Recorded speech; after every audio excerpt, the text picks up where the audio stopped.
to have taken hold of it yet. But one thing I do, forgetting what is behind and straining toward what is ahead, I press on toward the goal to win the prize for which God has called me heavenward in Christ Jesus. May God add His blessing on the reading, hearing, and understanding of His holy word. That's a marvelous passage, and it really shows the Apostle Paul's passion for serving Christ. And this is why the Apostle Paul has been so helpful to people over 2 millennia. He knew what was truly important in life, and he gave himself completely to accomplishing that which was important.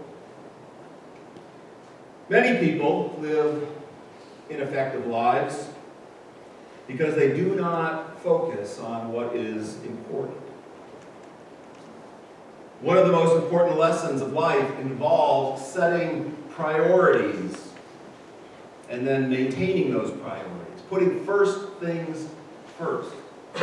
Without priorities, the athlete fails to win the prize, couples fail to achieve marital happiness, financial goals go unmet, business goes bankrupt, churches become stagnant in their ministries, students fail to make the grade, dreams remain unfulfilled, parents falter in raising their children properly. In order to become effective in our work, our homes, our communities, we must set priorities. Otherwise, we find ourselves just kind of wandering from one triviality to another. There's an interesting story trending online. It has to do with a photo that made its rounds on Instagram. And the photo shows the top half of a humpback whale just kind of gently emerging from below the surface of the water. You can see the back of this whale. It's a beautiful image, beautiful picture, lovely day, bright colors, beautiful sun. But what's happening in the background of the picture as the whale emerges has just as much attention as the picture of the whale itself. In the background, you can see a man sitting on his sailboat, gazing glued to his smartphone. What makes this interesting and baffling is that this man is just a few feet away from this whale. This whale has emerged he could reach over the edge of his sailboat and touch this whale. But he doesn't even seem to notice the whale is there. And it's not as if he's trying to take a picture of the whale. He's down looking at his phone. The shot was captured by photographer Eric Smith near Redondo Beach, California. That area is known for whale watching. We don't know whether this man, what his purpose was, whether he was there to watch whales or not, but if he was, he missed the whole thing. The photographer Smith said, "I snapped about 5 pictures of whales with that same boat in the vicinity, and in each image, the man's eyes are trained on his phone, not on the whales." What an appropriate metaphor for some people's lives. We focus on things that matter little, while the truly important things go unattained. Most successful people have a plan for their lives. And at the top of that plan is that which is of critical importance.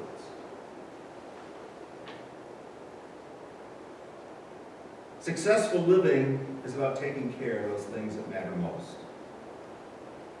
A great exercise would be to ask you to make a list of 5 things in your life which are critical to you. If this were a workshop and not a worship service, I might pause right now to ask you to make that list.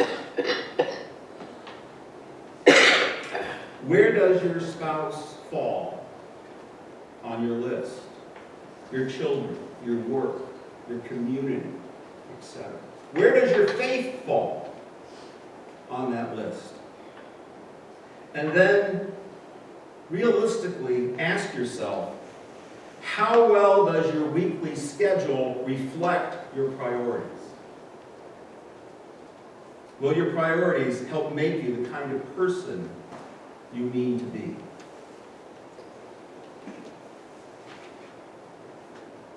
A student at Amherst College, shortly after he began attending there, put the letter V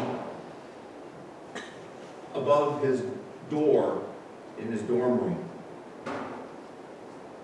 He got some ridicule from some of the other students about this letter V being above his door, but he paid no attention to the ridicule, nor would he disclose the secret of the letter. When his 4 years were over and graduation day came, the student was appointed to deliver the valedictorian address for his class. The mystery of the letter V was revealed. It meant valedictorian. The letter on the door that he saw every day as he went in and out of his dorm room.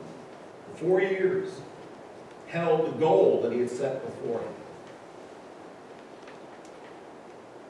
What letter would you put above your door? What letter that you would want to remind you every day as you left your house what was important to you? Would it be the letter M for money? Would it be the letter P for prominence or position or power? Where do you want to go with your life? Life is about focus and determination. And we don't have to go to a motivational seminar to learn that. We already know that. We learned it from our own daily lives. We just have to be reminded about it from time to time. And yes, sometimes there are obstacles to our goals. Sometimes we have to go south around a mountain in order to keep moving forward. Just this week, Peyton Manning, in his retirement speech, encouraged us, and I quote, not to be led by obstacles and setbacks, but instead to be led by dreams. In other words, goals. The Apostle Paul, who ran into obstacle after obstacle after obstacle in his life, would have agreed with Peyton Manning. Focus on your dreams.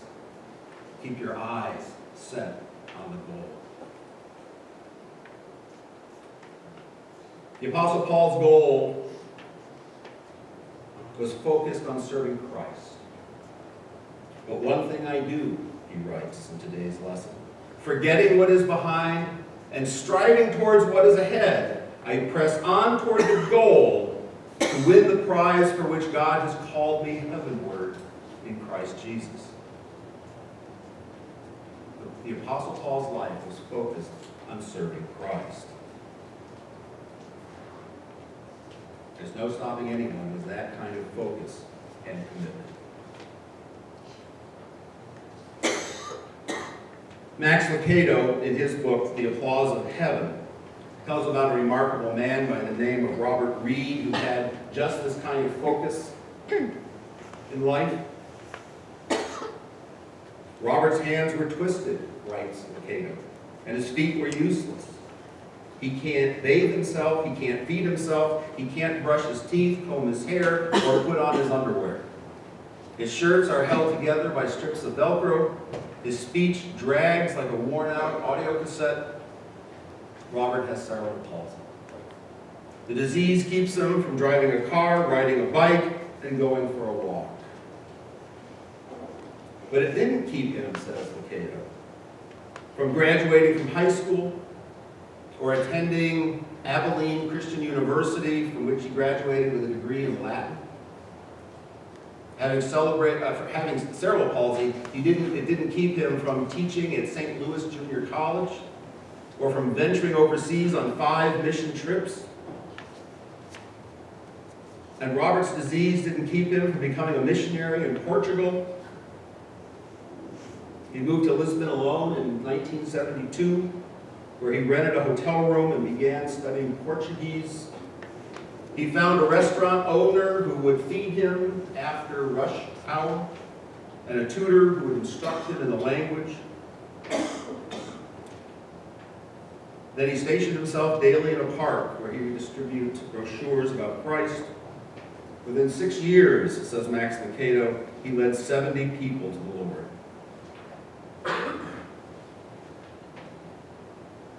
And people sit around and complain that they have never had the opportunity to do anything meaningful in their life.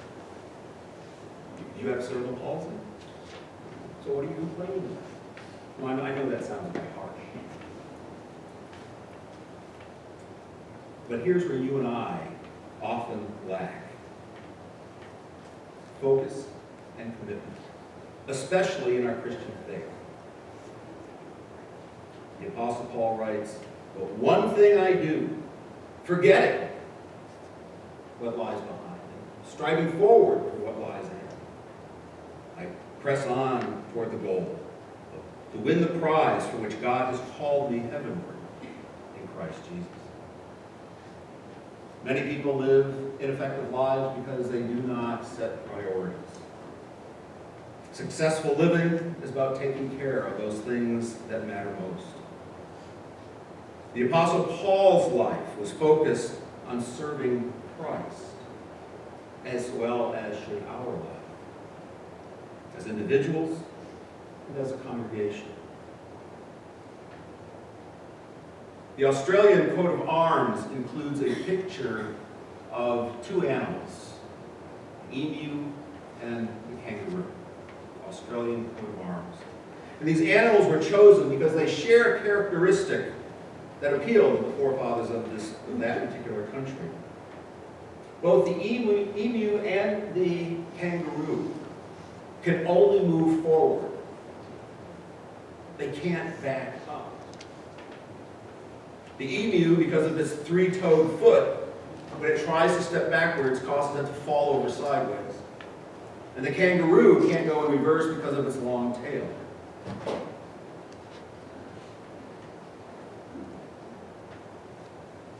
Maybe we need to have an emu and a kangaroo in our personal coat of arms, or in our congregation's coat of arms, so that we will never backslide, so that we will focus and continue to move forward. We need high, lofty goal, a goal like the Apostle Paul's that lifts us heavenward. Only then can we be all that God has created us to be. Amen. Let us sing the first and last stanzas of hymn 224, "When I Survey the Wondrous Cross."